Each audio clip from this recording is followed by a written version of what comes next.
Hey guys, thanks for tuning in to the Match Play podcast this week. My name's Bill. Partner here is Jeff. We're going to talk about the second topic from our last week, which is how to approach greenside scenarios from the fairway and giving us the best shot shape, the best chance to get close to the holes. Now, Jeff, do you have some thoughts on, let's say, the back pin position on this three-tiered green that we're looking at here?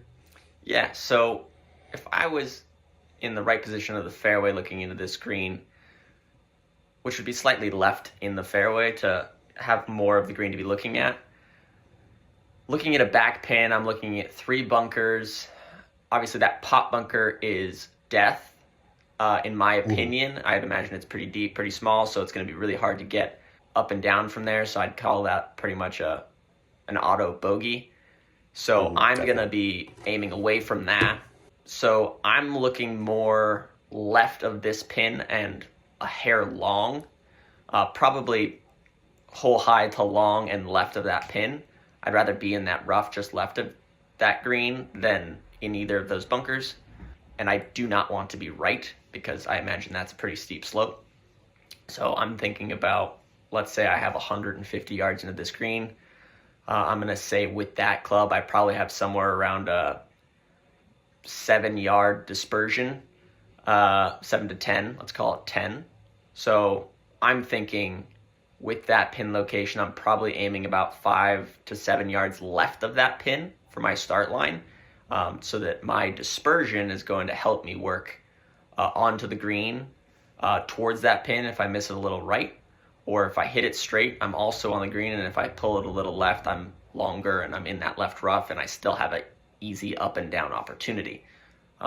So that whole mindset and that approach has eliminated the higher number, because we know in this game pars are good. There's nothing wrong getting par.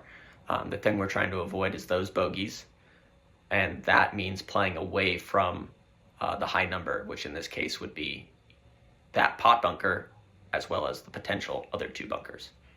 All right. So now that we're talking about, missed locations and stuff like that, given what the greenside bunker situation looked like, let's just say if you're from the middle of the fairway, you have a good look at it, would you hit a draw or try to hit a fade into that back hole location? If I'm coming straighter into this green, so basically it just looks like the pot bunker left and the two bunkers right, rather than the two bunkers short and the pot bunker left, I would probably be playing a draw off of the pin. So the pin would be basically the line that my ball starts on, and if it pushes, it's pushing onto the pin and not right into those bunkers. And if it draws into that left half of the green or into that rough, so that I have that ball working for me and my dispersion and miss working for me rather than against me. Great. And depending on the day, guys, it's going to be back in the more easy location, but we're going to pick Jeff's brain here on what he's going to do from 150 yards when that pin's in the front surrounded by those bunkers. I imagine your game plan gets a little bit more safe. 100%. I'm taking plenty of club. I'm playing towards that left center pin. I want to take, again, that pot bunker out of play. I'm taking at least a club and a half more if this is a par 4, as we're saying, because I don't want anything to do with that left bunker. And I want, ideally, to take out both of the two bunkers on the right. I imagine that front right bunker to a front pin's probably not terrible, but if I'm blocking it, I'm probably blocking it short into that bunker, so I'm not concerned. But I would be aiming into that middle left portion of the green, and that would be the number I'm playing. If I hit it a little short, great. I'm probably going to be on that front portion of the green. And if I hit it a little long, I'm dead center of the green, and I have a putt coming down the hill and an opportunity for maybe making a lag putt, but at least nestling it close for a par putt. Yeah, a no stress, 4. Yeah. Move on to the next. Yep. And that's basically the gist of what we're talking about here today. Making sure that you understand your misses, where the safe spot are on these greens, what position to attack depending on what pin placement you're looking at, to give you the easiest chance at not just making a birdie, but making pars on a regular basis. And outside of just hitting the golf ball better, a lot of pre-planning your shots and understanding this stuff is really what helps shave a few strokes off your handicap. Would you agree? 100%. I do want to add one thing because we did talk about draws and cuts if that's your dominant shot or fades in our previous video off the tee. So we talked about the draw or what shot I would personally play because I'm a drawer of the golf ball into that back pin. But if I was a fader of the golf ball, which this hole should line up better to the eye of a fader, I would probably, and it was that back pin like we said earlier, I would be aiming at that left rough beyond the middle of the green because I would want that pull to be working me into the left rough, and I'd want the fade or the overcut to be working onto the pin. And that's all I want to really add there because I just don't want to leave the faders of the golf ball out of this video. That would be the smart place to aim if I was playing that shot shape. Great.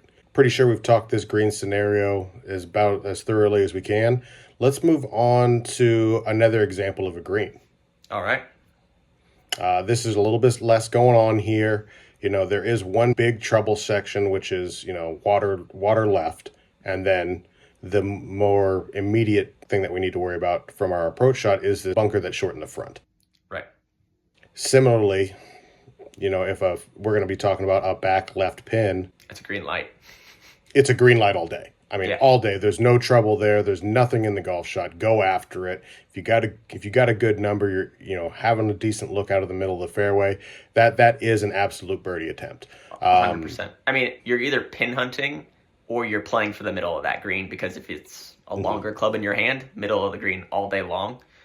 Shorter club in your hand, as long as it's more than 7 paces off the edge of that green, you're pin hunting.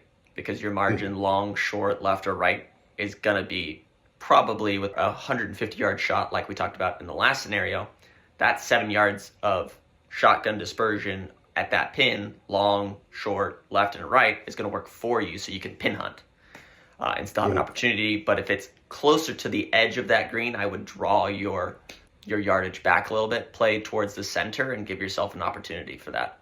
Whatever pin is honestly provided there. Yeah.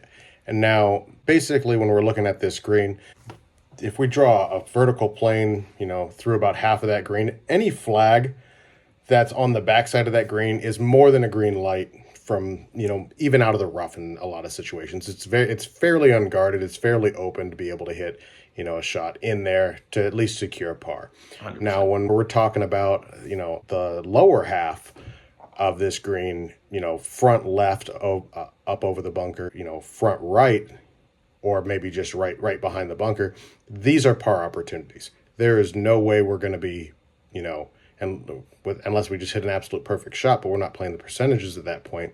Right. Those are going to be your tougher pin locations. Those are going to be the ones you're going to really grind into like the middle of the green. Would you agree? 100%. That would definitely be where your aiming point is. You're playing a little longer for both of those shots, especially that pin tucked behind the bunker on the left side of that green. You're playing middle of that green. So if you pull it a little bit, you're pulling it onto the pin. You hit it straight. You've got a 15, 20 footer into that shelf that I'm assuming is there. And I honestly think that is a good birdie opportunity, but it's probably playing like a 3.8 strokes gained. If you play into the middle of that green, because hopefully you make the longer putt for birdie, but the make rate from 15 to 20 feet is not super high. So you're just trying to give it a chance to go in the hole and then make your par and move on to the next. That front right pin here is definitely the hardest pin in my opinion. Depending on how much slope is on this green, honestly, and how far away you are from the green, you're either playing short right of this green and taking that bunker and all the water out of play and just trusting your wedge game is solid, or you're playing long into the middle of this green and having a lengthy lag putt that is 100% playing to closer to a 4, if not above a 4 for your average score. Yeah, so we'll circle back. If you're in the latter half of this green here, draws or fades, dealer's choice in there. Doesn't matter. Hit it on your intended line. We're talking a front left. The fade is a pretty scary shot to hit there. You're gonna have to bring it up over across the bunker, as well as maybe flirt with a little bit of that water on the pull side. Yep. Definitely more of a definitely more of a draw into the mouth if you're trying to feed it left. Yep. But in that front right, a straight shot off the right edge of the bunker could yield some success. Yeah. I mean, if you're playing a fade to that tucked pin on the left of this green, I imagine that your line that you are aiming at and using your dispersion to work for you would be the right edge or just right of that bunker, which is fairly center of the green or right center of the green. So if you pull it, you gain a little distance and you're on the pin and takes the bunker out of play. If you kind of fade it and lose a little bit, you're either just right of the green or in that front portion of the green.